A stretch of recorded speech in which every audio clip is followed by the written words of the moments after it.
Coming up next is the Dr. Kim Taylor Show. Here's your chance to talk about what matters to you. Although you'll receive helpful advice from Dr. Kim, remember this is not to be construed as any form of psychotherapy, diagnosis, or treatment, and cannot replace a therapeutic relationship with a mental health professional. You can reach Dr. Kim by calling 564-1290 or 866-564-1290. You can also listen live on the internet at drkimtaylorshow.com. Now, here's Dr. Kim.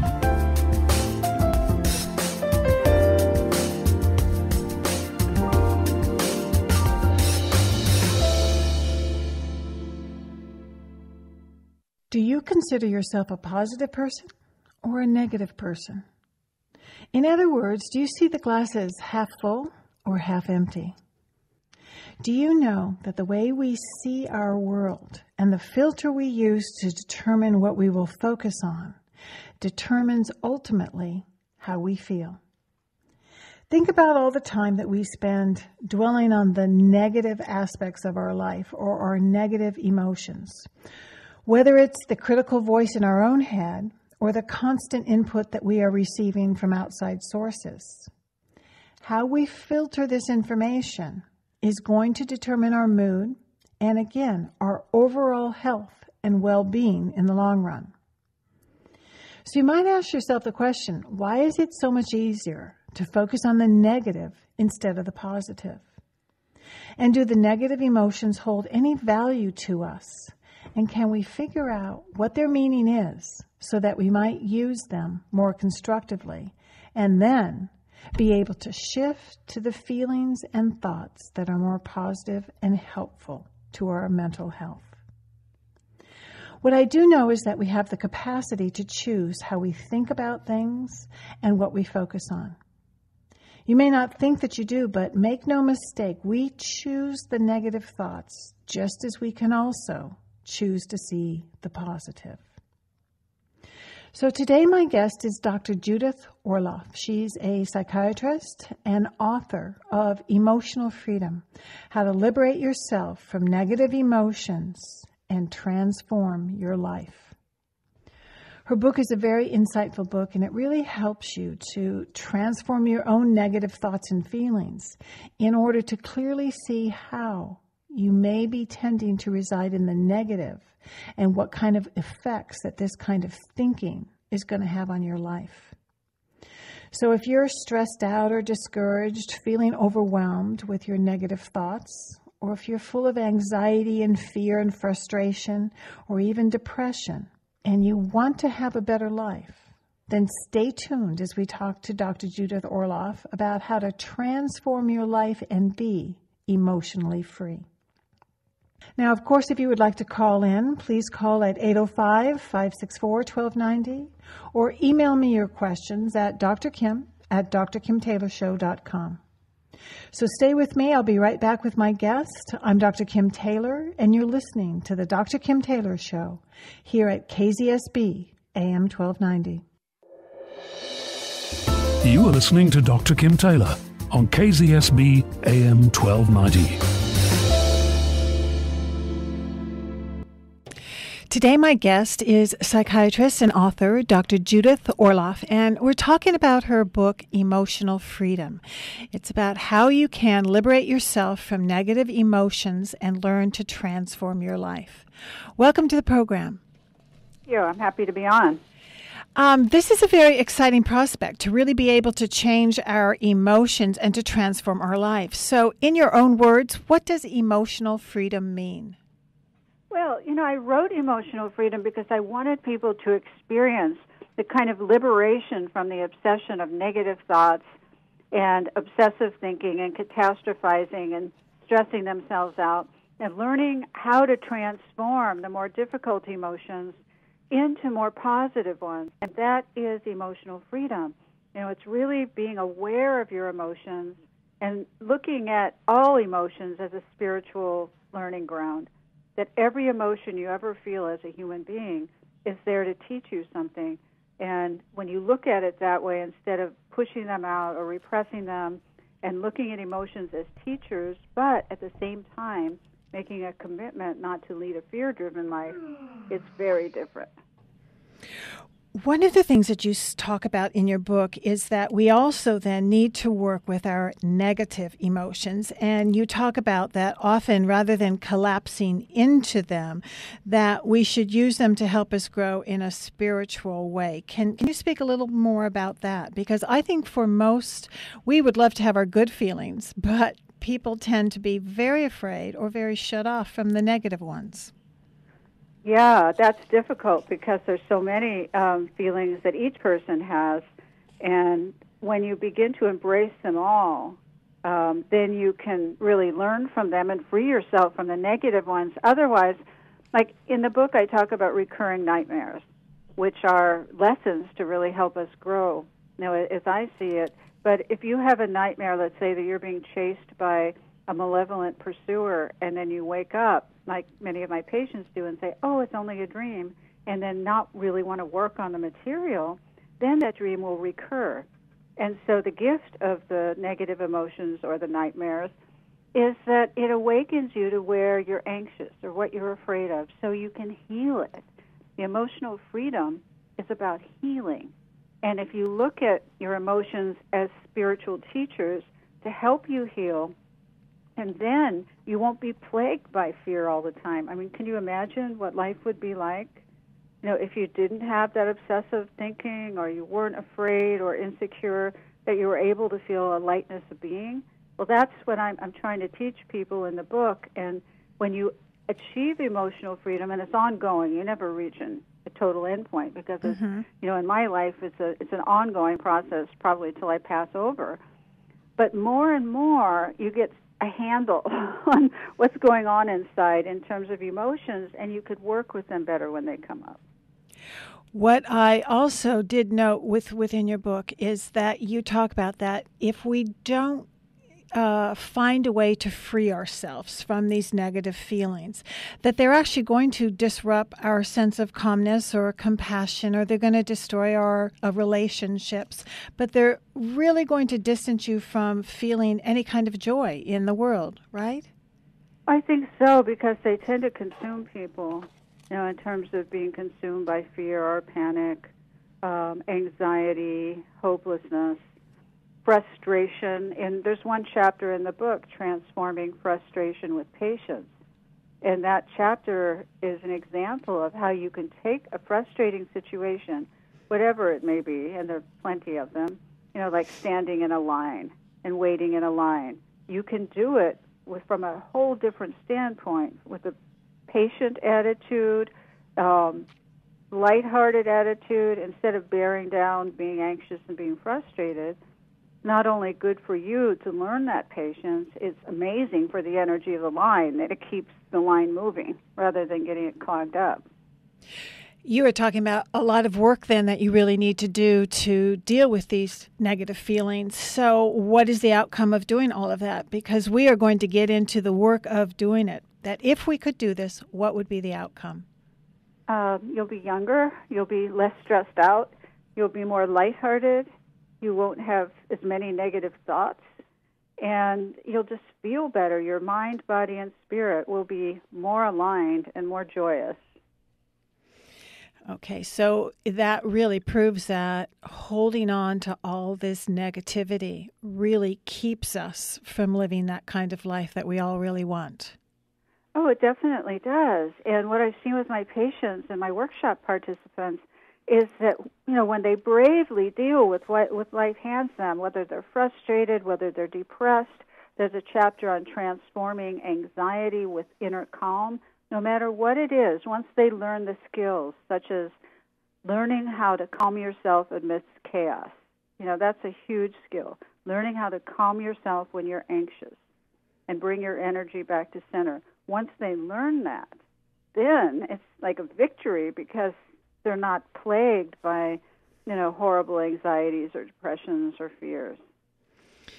You bring up some practical tools for how to master your emotions and to really reclaim this happiness and this joy. How do we start to achieve it?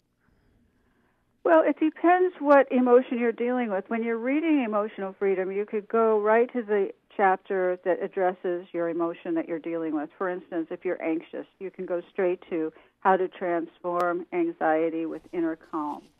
Or if you have a lot of frustration in your life, you can go to the chapter on how to transform frustration with patience. Or if you have a lot of fear in your life, which most people do, go directly to the fear chapter and learn how to transform fear with courage when it comes up.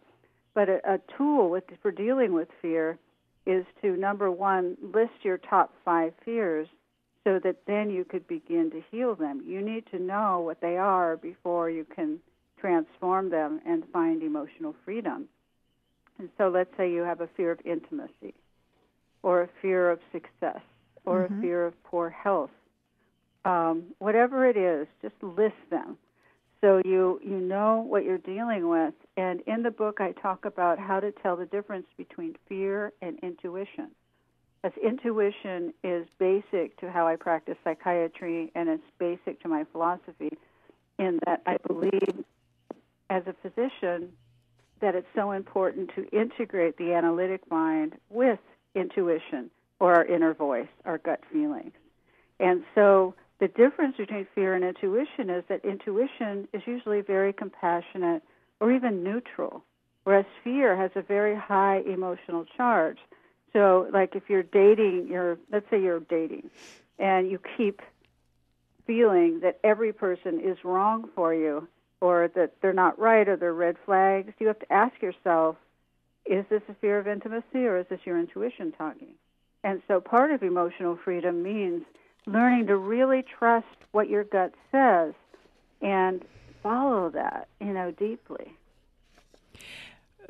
But what does get in the way is the fear that what you are thinking or feeling is not true. So how do you make that difference? What is the practice that you might need to do in order to start to gain more confidence that your intuition, or that you can actually listen to it and know the difference between the two?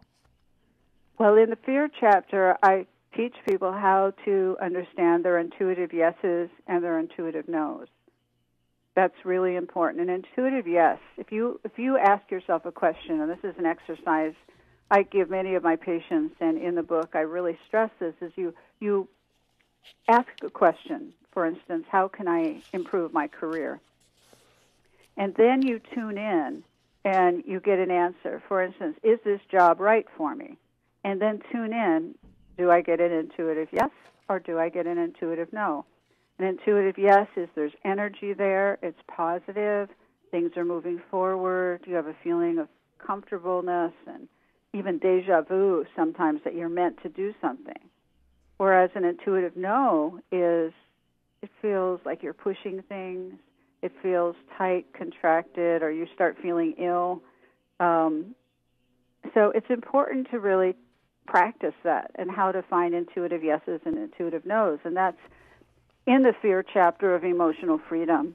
Well, that's really the first chapter, because I believe as a psychiatrist, all of the difficult emotions stem from fear. Fear is the biggie. Mm-hmm. Jealousy stems from fear.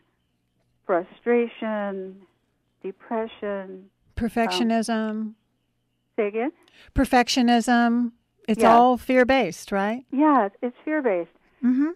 And so emotional freedom is making a commitment not to lead a fear-driven life as best as you can. I mean, some days you'll fail, you just can't do it because the fears get very big, but then you could pick yourself up and keep moving towards the future. And emotional freedom, I wrote this book, and I think the reason why it's so popular is that people are really wanting to free themselves. They are tired. I mean, I have so many people call me for my private practice and workshops. I'm tired of feeling this way. And I'm tired of traditional psychiatry, too. A lot of people say that. And they want to have a more spiritual approach to what's going on in their lives. And so as a psychiatrist and an intuitive, I can offer them both, both intuition and both a scientific background and a spiritual base with which to view all of your emotional experiences. Whether you're bipolar, whether you're depressed, whether you're, just anxious, not just anxious, but whether you're anxious, it's just all a learning, depending on how you look at it. It's all a learning. And part of emotional freedom is dealing with your emotional types. And in the book, I go through different types that people need to know if they fit in. And one of the types is an empath. An empath, emotional empath, is somebody who's an emotional sponge. They're very open and sensitive and loving, and yet they take on the energy and stress of others. So I'm an empath, so I have a lot of interest in this particular type. And so part of emotional freedom, if you're an empath, is to develop skills so that you don't absorb the energy of other people or stress, if that will do you in. Certainly, as a psychiatrist, if I did that with my patients, I would be a very healer with a lot of longevity. You can see this as a gift, and then being able to use your gift in a productive way and know how to protect yourself so it doesn't get used against you. So Absolutely. Okay, so what you're saying is that you may be more sensitive than others, and so a lot of things are going to affect you more, but you have to be also equally good at setting boundaries or knowing how to make adjustments so that you don't take too much in. Oh, you have to learn no is a complete sentence. Yes, absolutely. So what are the other emotional types? You have 4 in your book. You've just listed the first one, which is the empath, but what are the other 3? The other types are the intellectual, the gusher, and the rock. And the intellectual is somebody who processes things mainly from their head. They're amazing debaters, they're brilliant, they're intelligent, they know how to logically reason things out.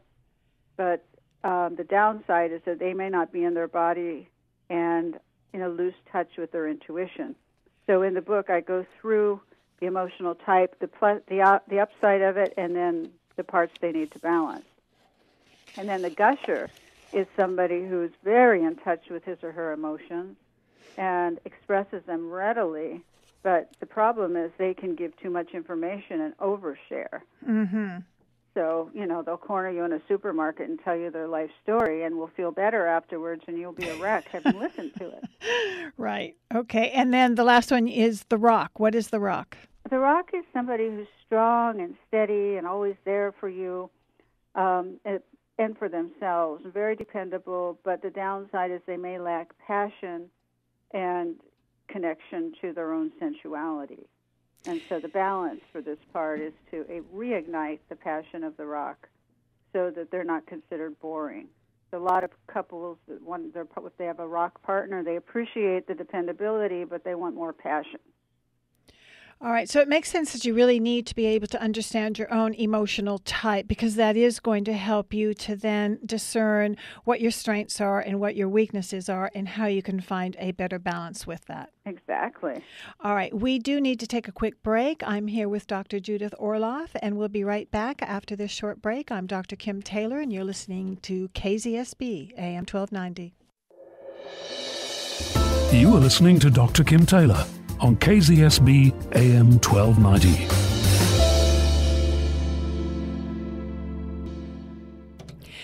If you are just joining us, my guest is Dr. Judith Orloff, and we're talking about how to be emotionally free from the negative thoughts and emotions that can sabotage your life. So let's talk about some of the negative emotions and how to transform them in order to overcome them. I have an email that I thought I'd read, and let's start there because she's talking about anxiety. And she says, "Dear Dr. Kim, I am a 42-year-old woman who has suffered from anxious feelings for most of my life. I can't seem to ever get past my fear when it comes up, although I promise myself every time that I will calm down, take deep breaths, but the next time it comes up, it seems that I can never get past it, and I always end up feeling defeated.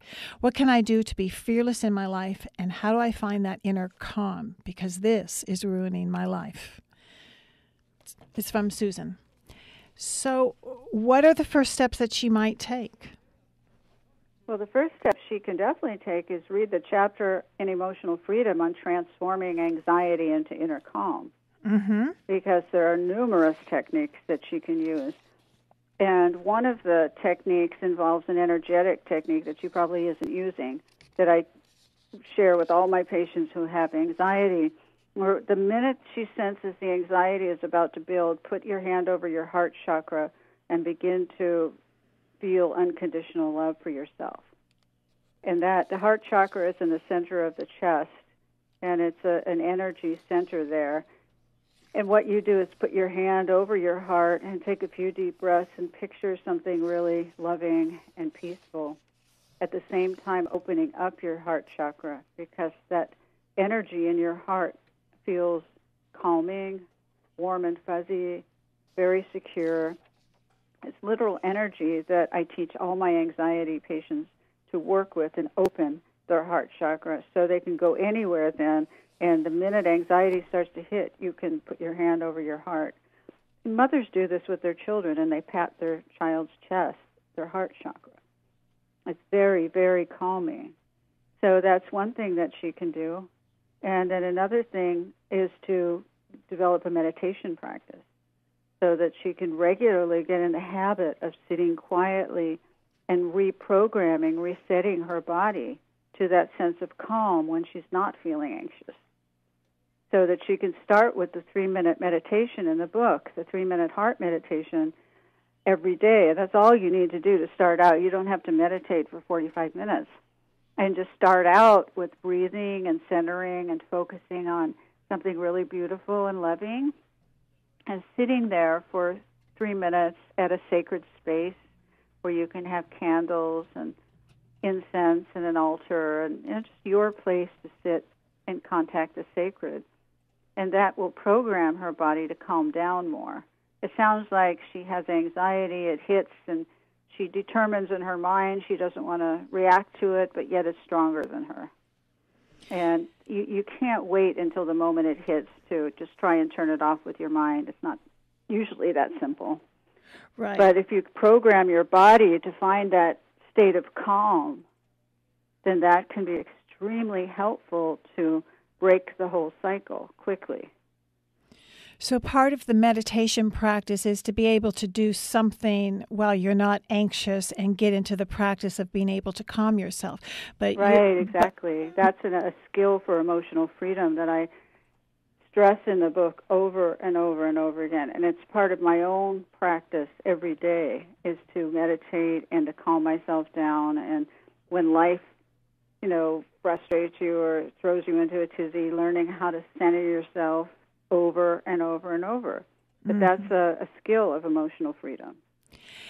And I think part of the key is that what a lot of people would like, or certainly what I hear in my practice, is they'd like to do it once and have themselves be healed. But we are talking about, no, this is something that's an ongoing practice, that you do it each and every time, and that you do it until it does work. So it's really important, and you have certainly said this in your book, that you have to be in the now. You have to be able to just take each moment, and when a moment comes up that you're anxious, that you deal with that anxious thought or feeling in the moment, and that's something that you can manage. But if you're thinking about, I never want to feel this again, you almost catastrophize yourself and then sabotage yourself. Yeah, exactly. You have to work things down. Learn to work things down instead of working it up. And also I want to mention there's a chapter in the book on energy vampires, people who suck you dry. And these people can aggravate anxiety. So it's important if you're in an anxious state not to be around them, because they could make it so much worse. And to choose to be around more positive people, or at least be alone and take a bath or exercise or do something soothing for yourself. That don't put yourself in the center of a group of energy vampires, then you'll get really anxious. So what are the signs that you're being sapped by an emotional vampire? Well, oftentimes your eyelids get heavy and you feel like you're being drained and you're extremely tired, and you start feeling bad, but you don't know why. Or you might get more anxious or angry or agitated for no good reason other than you're standing next to somebody, and they're the energy vampire. So, if you have a lot of energy vampires in your life, go right to that chapter on working with them, because there are different types of vampires that I go through and how to deal with each one of them, such as the chronic talker, the victim, the poor me person, the drama queen, the criticizer, the passive-aggressive, the guilt tripper, all of those people. They're all different types of energy vampires that you need skills, life skills to deal with. And what are these people really wanting from you? Energy. Energy. Okay, so they want you to either buy into what they're doing or to feel what they're feeling or to be their depository of negative feelings. Yeah, and they want you to be triggered. And then if you're triggered and you get all upset and react, you're giving them energy. Ah, okay. So how do you go about setting those appropriate boundaries? Yes, no is a great one, but what else? Depends who you're dealing with. If you're dealing with, let's say, a drama queen, which is one type of energy vampire. Number one, never ask her how she's doing, or him. Don't ask them how they're doing, because then they'll go on and on. My boyfriend broke up with me for the 20th time. My mother doesn't understand me. My boss just demoted me for no good reason, and on and on and on. So you just want to say, I'm so sorry that that's happening to you, but I really need to get back to my work. So you don't want to look into their eyes of a drama queen compassionately encouraging them. You want to use the I'm not interested body language, kind of turn away, be kind, but say no to the drama. And this is going to be difficult for those people who feel like they need to please everybody, that they have to make everybody happy. What would you say to them? I would say you're on the journey of emotional freedom. If you're a people pleaser, then that's an issue to work with in yourself. It's not a good thing to be a people pleaser. It's wonderful to be kind. But if you're so afraid, of upsetting people that you can't set limits and boundaries, particularly if you're an empath, only you will suffer. Mm-hmm. Mm-hmm. Okay, so once more, you really have to be able to learn how to protect yourself and understand that that is your job and your responsibility to do that. And if somebody is draining you, it's not up to trying to change them. It's trying to change yourself so that you take care of yourself first. Right, and also eliminate whatever energy vampires you can from your life if it's possible. If they're a hairdresser or manicurist or whoever, it's peripheral. You don't have to be around that, but some people you can't get rid of, like family members and so forth, and then you have to learn how to use strategies to deal with them. Mm-hmm. Like on the holidays, don't sit next to one at a dinner, sit down the table from them. Okay. I have an email that has just come in. Dear Dr. Kim, my boyfriend is still friends with his ex-girlfriends, and I find that no matter what he says to reassure me, I cannot get over my feelings of jealousy. I know he loves me and he does not want to be with them, but the jealousy is really eating away at me, and I can't seem to make it stop. I'm afraid that I'm going to push him away if I can't stop these thoughts and feelings. That's a beautiful question. That's really honest. Mm-hmm. Well, I would refer this person to the chapter on transforming jealousy into self-esteem and emotional freedom. And jealousy is an emotion that can just make you feel terrible. It's when you're not sure of what you have and you're afraid it's going to be taken away from you. Mm-hmm. And with the boyfriend, I would have a talk to the boyfriend about how to make her feel more secure, given that he's still friends with his ex-girlfriend, because it's common that, if they had a good relationship, then they stay friends. That's not unheard of, but if he's flirting with her, if he's doing other things, that's a whole different story. And so he has to learn how to make this woman feel more secure in herself, but she also has to deal with herself, in terms of building self-esteem and feeling very strong inside of yourself. And if there was any kind of jealousy, often it goes back to early parental upbringing and being jealous of the mother for stealing the father, or something like that. So it gets jealousy goes back early on. One of the things that you do say in this chapter is, in order to heal, that you really need to take your eyes off of other people and affirm your own self-esteem. Absolutely. The steps to doing that, what would you say about obtaining one's own self-esteem? Where do you feel that comes from? How can they build that up? by what you tell yourself in your own head about yourself, that I'm an incredible partner. I love my partner and he loves me. He has done nothing to disprove himself. I have faith and trust in him. I believe in my own capacity for love and my own strength as a woman. Keep going like that. Mm-hmm. Mm-hmm. All right, we do need to take a quick break here. I'm talking to Dr. Judith Orloff. I'm Dr. Kim, and we'll be right back after these messages. You are listening to Dr. Kim Taylor on KZSB AM 1290. Today we're discussing how you can transform your life by mindfully and consciously choosing to focus on the positive and not the negative emotions in your life. Joining me is Dr. Judith Orloff. She's a psychiatrist and author of Emotional Freedom and How You Can Liberate Yourself from Negative Emotions and Learn to Transform Your Life. You talk about the 4 components that you have that create a portrait of your emotional self. Those include biology, spirituality, an energetic power, and psychology. Let's start with biology. How does our negative emotions trigger biological reactions, and how does that shape our health? Well, in each chapter of Emotional Freedom, I talk about how we can harness our own biology. And what I mean by this is that there's a stress response that happens from negative emotions.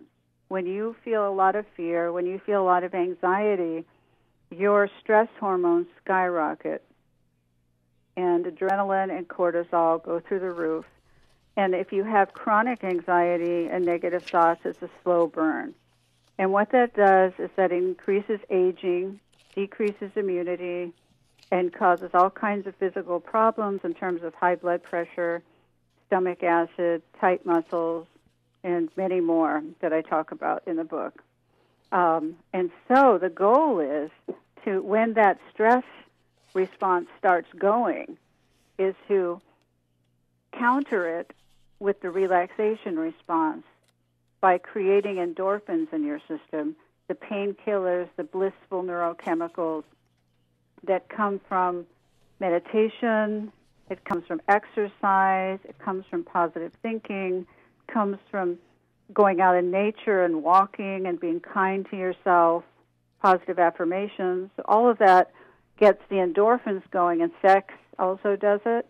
Any kind of relaxation gets endorphins flowing, and that counters the negative stress response and makes you more youthful, makes you more patient, makes you more vibrant, which is what you want. And how does uncovering the spiritual meaning of our emotions really help us to be freer? Because you see it's not all pointless. You see that it's not just about being tormented by difficult emotions. It's about strengthening your soul. It's about strengthening your inner being to be able to deal with various energies of various emotions. Each emotion has a different energy. Now, fear has one energy, hope has another. Frustration has one energy, compassion has another. And so you want to be able to work with different energies and not let them bring you down. And this is spiritual muscle building, to be able to look at emotions as healers so that you can grow strong internally and grow free so that they don't get you. And the result is that you can meditate and get very quiet and feel bliss and ecstasy. Literally bliss and ecstasy. When you can remove enough of that negativity, what you're left with is your essence, which is bliss and love and contentment and acceptance.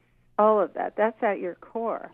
The rest of it you can look at as spiritual challenges in your life. So your goal and your aim and what you have to look forward to is that sense of calm and serenity. Mm-hmm. Of course, there's going to be the positive feelings that we have and the negative ones. So you do talk about another component, or the third component of this is to understand the energy and what that does to your system and your mental health.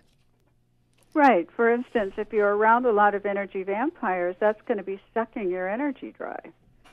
And your energy is going to be going down.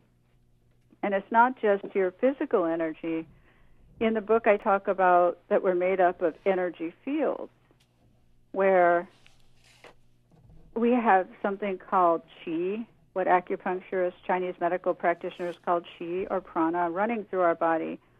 And that energy penetrates our body but also extends many feet from our body so that we can cultivate our energy like we would a garden. And it can grow brighter and more radiant and more positive and more healthful through the development of the heart, through the practices I'm talking about in the book of emotional freedom, to learn to calm yourself, learn to come from your heart, learn to deal with fear. All of that creates more of a radiance around you.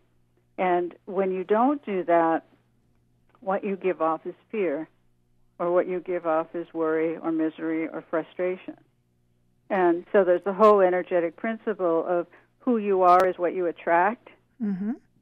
So it's important to be your most positive self and your most radiant, loving self to you. You know, treating yourself with self-compassion, that's key to emotional freedom.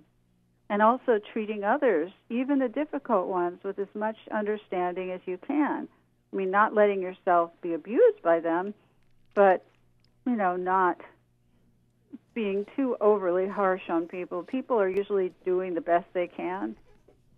Might not be good for you in your life, but, you know, there's a saying, Indian saying, namaste. No, I respect the spirit within you, even though I might not like you. I respect you. So one of the ways that you can use this and really get yourself into that emotional freedom is just by developing a filter that whatever someone else is saying or doing, or whatever your thoughts are, or whatever your feelings are, that you can just monitor the energy flow and know which one to stay away from because it's negative and which one to go with because it's positive. And that can just be within you about what's right or wrong for you, just based on the energy field. Right, absolutely. Just begin to train yourself to sense positive energy and sense negative energy. Mm-hmm. Now see what people feel good to be around, who you gravitate towards, who you want to hug.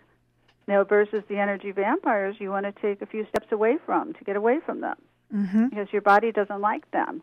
Ask yourself those questions. This is all intuition. It's trusting your intuition with people, with energy, even if they look a certain way, if they have energy that's not compatible or act a certain way that's not compatible with you, it does you no good. You know, it does you absolutely no good. You need to be with people who are kindred, who are on the same wavelength as you, and who you feed and nurture each other. Mm-hmm. Very important to, you know, have the people around you, you know, make it a loving circle. And the fourth component that you describe is to be able to map the psychology of your emotions and figure out why you feel what you feel. So how is this helpful? Yeah, I mean, I'm a psychiatrist, and I have my training as, you know, traditional training. I went to USC and UCLA and did my internship at Wadsworth VA and so forth. So I have very strong psychological training, and I really believe in it. I believe that it's important to look back, you know, on your childhood or your upbringing and to see what's stopping you now. I don't, however, believe that it's useful to stay there forever. You know, you must move on. You know, I know people, so many people get stuck in their childhoods in their 60s and 70s still, Mm-hmm. you know, rehashing the same thing. So I would not encourage that, but I think it's important. You know, let's say if you had a narcissistic or alcoholic parent, you know, how is that stopping you from getting into a good relationship now? Do you keep attracting narcissistic men or women? There's a chapter in the book on soulmates and what keeps you from love, and I go through patterns that keep you from love, you know, such as always being attracted to unavailable people. It's why aren't they available? I felt such a connection, you know, so forth. So why? Why is that? So you can psychologically backtrack and see what the pattern is that might impel you to do it unconsciously. Mm-hmm. I'm talking to Dr. Judith Orloff, and her book is Emotional Freedom. And if you are wondering and would like more information about how to free yourself, that this is definitely the book for you. Chapter by chapter, it gives you a lot of insights about what you're doing, but also then an action plan about how to deal with it. Judith, you have a workshop. It's a weekend intensive workshop that is coming up in July. It's Friday through Sunday. It's July 24th through the 26th. It's called Surrender to the Power of Your Intuition. Can you tell us a little bit about that? Yes, it's at Esalen Institute in Big Sur, one of the most beautiful places in the world. And it's a workshop retreat in a gorgeous setting, learning to tune into your intuition, free yourself from energy vampires, tune into your sensitivities, learn how to set limits and boundaries, everything we've talked about, in the most beautiful setting in the world on the Pacific Ocean with hot springs and massage and gorgeous organic gardens and places to walk and be in silence or replenish yourself. So the weekend is July 24th to 26th at Esalen Institute, Surrender to the Power of Your Intuition. Mm-hmm. And you could find more information at my website, drjudithorloff, ORLOFF.com. Great. And I will also put all of that on my website so that people can go to drkimtaylorshow.com, and I will list the information and the website and phone numbers. Fantastic. Thank you. Thank you very much for being on the program with me. I'm talking to Dr. Judith Orloff, and we've been talking about her book, Emotional Freedom. And if you want to be able to learn more about how to connect to your own intuition and to improve the quality of your life, you will want to go to her weekend intensive workshop. Thank you very much for being with me. You're very welcome. I'm Dr. Kim Taylor, and we'll be right back with some closing comments. You are listening to Dr. Kim Taylor on KZSB AM 1290. What we have been talking about today is being able to be free to really let go of the negative emotions in order to stop sabotaging yourself. And if you're interested in more information on Dr. Judith Orloff, you can contact her by going to my website at drkimtaylorshow.com, and you can certainly pick up her book, Emotional Freedom. So that's my program. You can also find past shows by going to iTunes and downloading the free weekly podcast, or you can find them on my YouTube channel now. Just go to my website for the links, again, at drkimtaylorshow.com. And of course, I love to hear from you, so send your questions to me at drkim@drkimtaylorshow.com. Be well, and until next week, when I'll be back here live at 5, I'm Dr. Kim Taylor, and remember, nobody else has to change in order for you to feel better. Take good care until next time.